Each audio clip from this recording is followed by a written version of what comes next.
Hello friends, welcome to my channel. Video के title से ही आपको पता चल गया होगा कि आज की वीडियो की बुक समरी का टॉपिक है जो भी काम करना है अभी के अभी करो।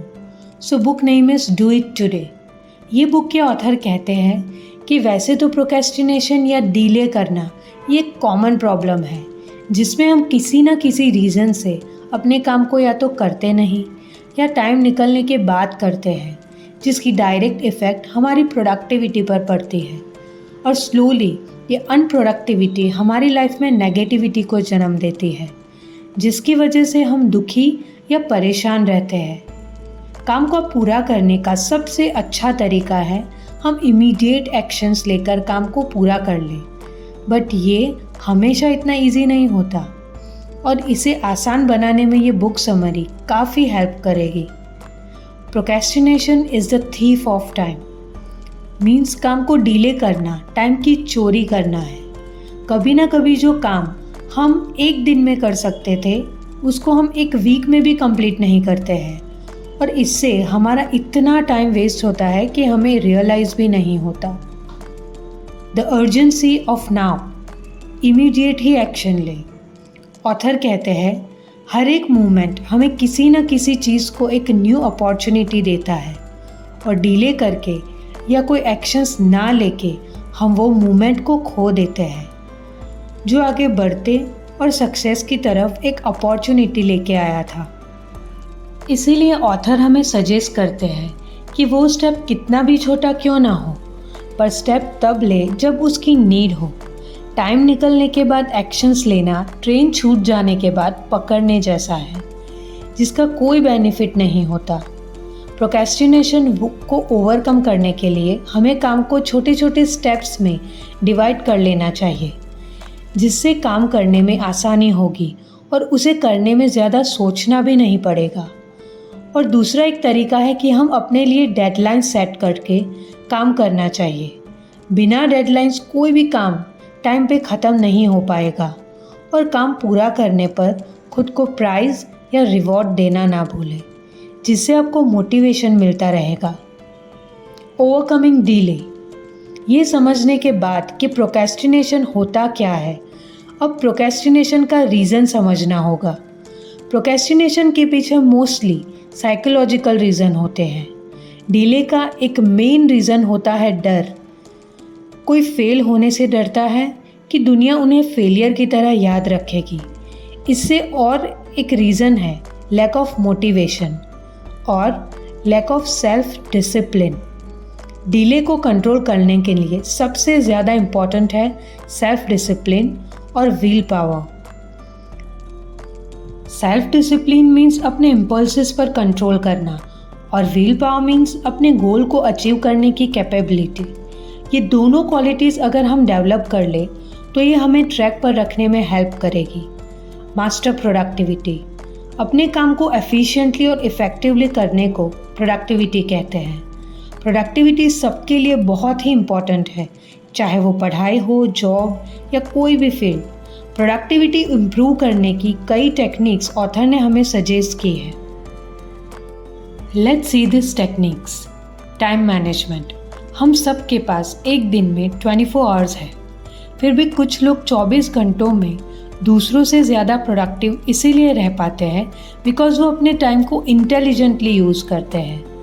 प्रायोरिटी, हमें ये पता होना चाहिए कि कौन सा वर्क बहुत ज़्यादा इम्पॉर्टेंट है और कौन सा कम इम्पॉर्टेंट वर्क है। वर्क की इम्पॉर्टेंस के अकॉर्डिंग ही टाइम देना चाहिए। मीन्स ज़्यादा इम्पॉर्टेंट काम को पहले करना चाहिए और लेस इम्पॉर्टेंट को उसके बाद।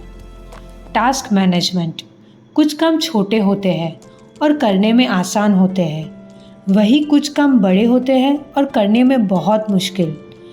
टास्क मैनेजमेंट हमें सिखाता है कि कैसे बड़े बड़े कामों को छोटे छोटे काम या टास्क में डिवाइड करके उनको करने के लायक बनाया जा सकता है।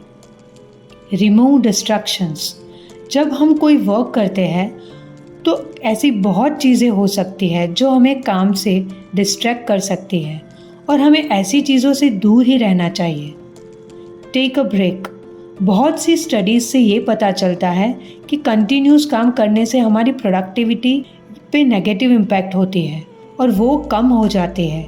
इसीलिए काम करते वक्त फोकस्ड रहने और प्रोडक्टिविटी को बनाए रखने के लिए टाइम पर ब्रेक लगाने का भी बहुत इम्पोर्टेंस है।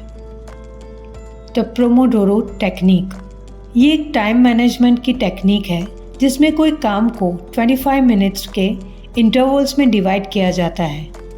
25 मिनट वर्क करने के बाद छोटा ब्रेक लिया जाता है। इससे कंसंट्रेशन इम्प्रूव होने में हेल्प मिलती है।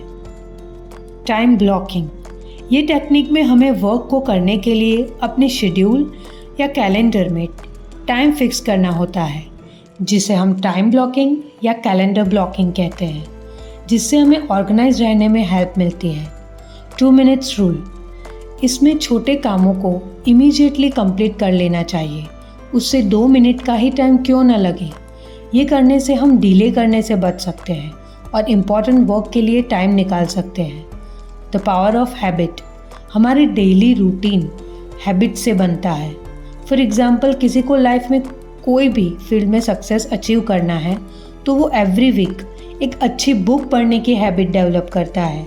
And on the other hand, वही टाइम पे वो टीवी देखता है या गॉसिप या कोई और चीज़ों में टाइम पास करता है। तो आप समझ ही सकते हो कि जो चीज़ें हमारे लिए सक्सेसफुल बनने के लिए इम्पॉर्टेंट है वो डेली रूटीन में इंक्लूड करना कितना इम्पॉर्टेंट है। Creating momentum, do it today कि इस चैप्टर में ऑथर हमें मोमेंटम के बिना प्रोग्रेस सिर्फ पॉसिबल ही नहीं है वो समझाते हैं। लाइफ में मोमेंटम तभी पॉसिबल है जब हम कोई एक्शंस लें। स्टार्टिंग में मोमेंटम बनाने में टाइम लग सकता है, लेकिन बाद में एक बार मोमेंटम बनने के बाद आगे की वे इजी हो जाती है। फॉर एग्जांपल, अगर कोई एक्सरसाइज स्टार्ट करना चाहता है तो स्टार्टिंग में उन्हें रेजिस्टेंस फील होगा, लेकिन एक बार वो स्मॉल स्टेप्स के साथ राइट एक्सरसाइज करना शुरू कर देंगे तो बेटर फील करने लगेंगे और गोल तक पहुंचने के लिए उससे चांसेस भी बढ़ जाते हैं। सिंगुलर फोकस, ऑथर मल्टीटास्किंग को रॉन्ग मानते हैं। जब हम एक साथ कई काम करने की ट्राई करते हैं तो एक भी काम ठीक से नहीं कर पाते। प्रोडक्टिविटी बढ़ाने के लिए ये इम्पॉर्टेंट है कि हम एक टाइम पे एक ही काम पूरे फोकस के साथ करें। इससे ना सिर्फ हमें काम करते वक्त फोकस रहने में हेल्प मिलेगी, बल्कि मोमेंटम बिल्ड करने में भी हेल्प मिलेगी। सो ये बुक से हमें मेन मैसेज यही मिलता है कि हमें चीज़ों के बारे में सोचना बंद करके उन्हें करना चाहिए। सो गाइज, आज के लिए इतना ही। मिलते हैं नेक्स्ट वीडियो में। Thanks for watching and please do like, share and subscribe my channel to upgrade your knowledge consistently.